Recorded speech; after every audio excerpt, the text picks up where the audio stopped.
The following is a presentation of 13ABC Action News. Now, your table is ready. Join 13ABC's Jeff Smith with the decision makers of Northwest Ohio and Southeast Michigan. This is the Roundtable. And a great Sunday afternoon to you. Thank you so much for spending part of your day here with us on the Roundtable program. Of course, today, if you haven't noticed yet, it is Veterans Day, a time to honor those who have done so much for us here in the United States. And we are taking that time, this half-hour block that we have here on the Roundtable program, to honor our veterans and tell you about a project that has been going on for years, in fact, over 10 years. And a lot of the work being done right here in Northwest Ohio goes unnoticed, but we want to make sure we bring it out to the forefront today. I want to introduce my guests to you today. We have with us, first and foremost, Joe Walter. He is part of this Library of Congress Veterans Project. We appreciate you being here. Also, next to him, Representative Marcy Kaptur, who has been so influential in all of the things that we have talked about here on 13ABC when it comes to veterans over the last few years. We appreciate you being here with us as well. A couple of the other guests we want to get to you today. They have been influential in the Perrysburg area. And Richard, say your last name for our guests out there. Richard Baranowski. Baranowski, wanted to make sure we get that out there. The Library of Congress Veterans Project, and also Bud Fisher. Welcome to both of you here on the Roundtable.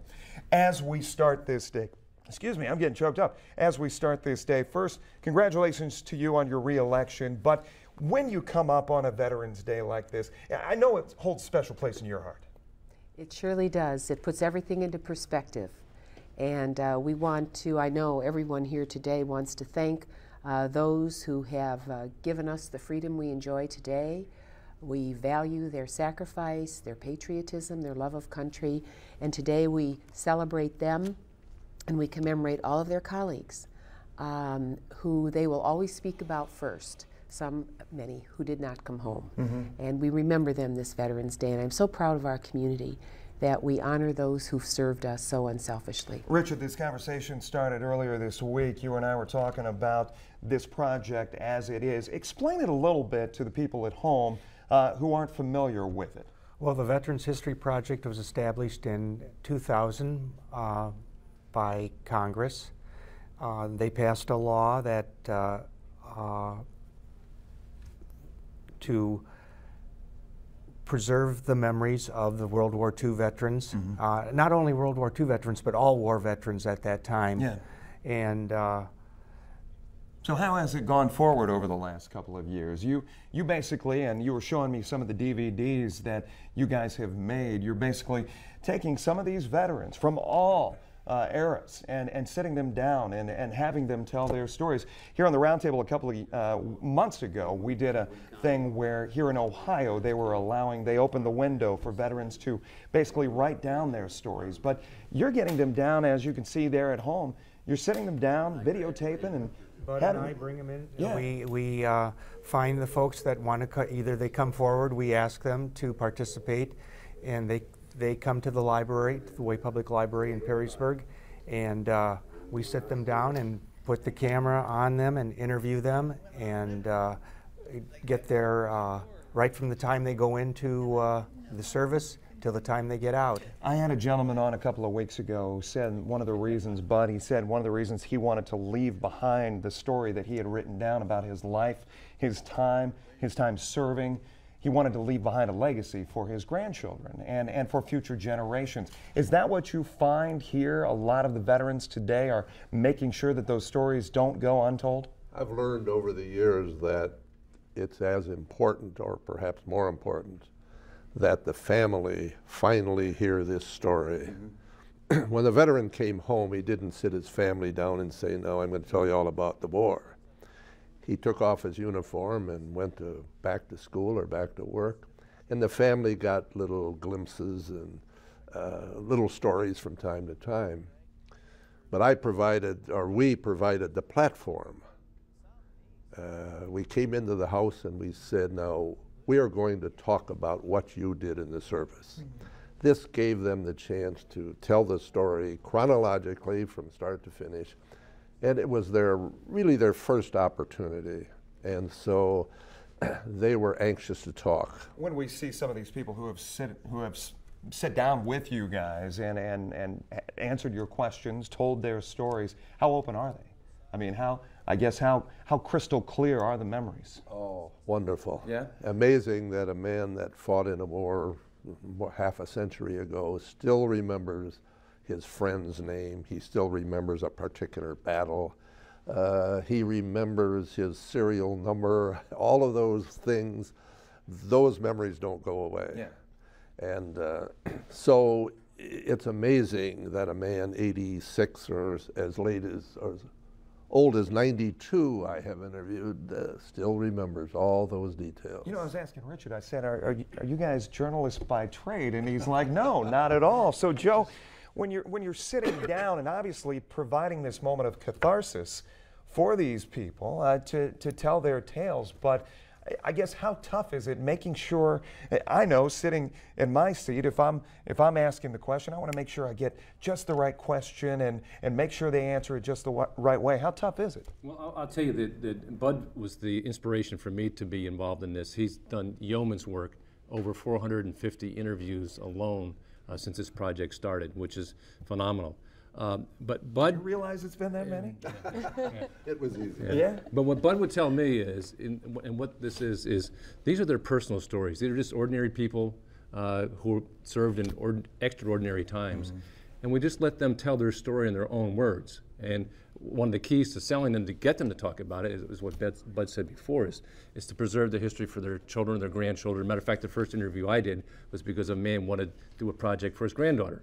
And wanted to have some forum to do that. And it's a very informal process, and we just let them go. We lead them a little bit and let them go. And How did he find you? How'd that first interview find you? I was working in the mayor's office at the time, and he sent his own story on a project that he did for his granddaughter to the mayor. Mayor gave it to me. I'm a veteran, and I looked at it, and I called him up and said, hey, this is interesting. Mind if I come to talk to you about this? And we talked first, and then we talked back later and did the interview. Yeah. Just a tremendous story. They're all great stories. I mean, they're not all about charging machine guns or that kind of stuff. It's their personal experience when they were called to duty. He said something very interesting, and I'm sure people at home heard it as well. But it's the story that comes in pieces until now, being able to do that. The families, you had to get back to work. You had to get back to life as it was after you came back from theater or wherever it was. You found the same thing? Absolutely, absolutely. And most of them got on with the family business. They raised their families. They went back to work, or they went to the GI Bill, went back to college, and then, at some point, though, I think they wanted to tell their story, but they just wanted somebody to ask them to do it. I think modesty stood in the way. Well, one man told me, he says, we did what we had to do, and then we came home. And didn't want to dwell on it? Yeah. They didn't dwell on it. And in fact, one man told us, he says, I never picked up a gun after he left the war. We have to impress upon them that if you served, you deserve to be remembered. Yeah. In whatever capacity you served, you should be remembered. Congresswoman Capter, as we see veterans returning all the time from service, or service members returning from war, and a time of war that we're still in at this point, I mean, how important is it to, obviously these are stories, and we've seen individuals who have held on to those stories for years, but there are stories, and I'm sure you hear it all the time, from even those who are even younger coming back and making sure that those stories are told, and the U.S. knows the importance of their duty. It's important that history be whole and that families appreciate those who have served our country in the U.S. military. But I think it's also true that those who served, particularly in very difficult conditions, find it difficult to bring those stories forward. It takes a long, long time. I was down at the World War II Memorial just visiting, and I happened to see a man in a wheelchair, and he had his wife and his son and his children. They were older by then, and I went up to him. I didn't know who he was, and I introduced myself, and he was from Indiana, and he had 5 brothers, and he was the only one that came home. And he started to tell me his story, and he started to sob. And I looked at his wife, and I thought maybe I better cut this off. And she said, I could see what she was saying to me. She goes, let him tell it, let him tell. And she told me later, she said, that was the first time that my husband started to talk about what happened. It opened up. So coming down to the memorial gave him the place to put the history of his life and his family together, and it was very difficult, and she was very grateful, and so was he. But it was I will never forget that moment. We're looking at some video, obviously. It's something we've become very familiar with here in Northwest Ohio. We've been very lucky because our honor flight program has continued. A number of them have just not been able to continue, but the funds are there, the donations are there, and these veterans get the, I guess, the trip of a lifetime, as we continue to call it. I'm interested, because I've never asked you this question, but I wonder, why have you become kind of this champion of Veterans Affairs? Why was that so important to you in your time in Congress? I mean, for us in the media, I mean, we know Marcy Kaptur is somebody who's always got the back of veterans, and it seems to be that way. Why is that the case? You'd have to know the history of our family, and I can't go into it all here. Yeah. But I grew up with in a wonderful, wonderful family, and we had uncles who fought in World War I, World War II, in the Marine Corps, in the Army, and I saw what happened to them. And obviously I wasn't born when they did that, but they shared their stories with me. Peter Kaptur and Stanley Rogowski, Anthony Rogowski, I carry them with me all the time. And it's probably one of the reasons I'm in Congress. And then one time when I wasn't already elected in Congress, I happened to go to a fish fry at Jerusalem Township Hall, which is all changed now. It's brand new and fancy. Back in the days when I first ran for office, it wasn't so fancy. They had the Township Trustees Fish Fry.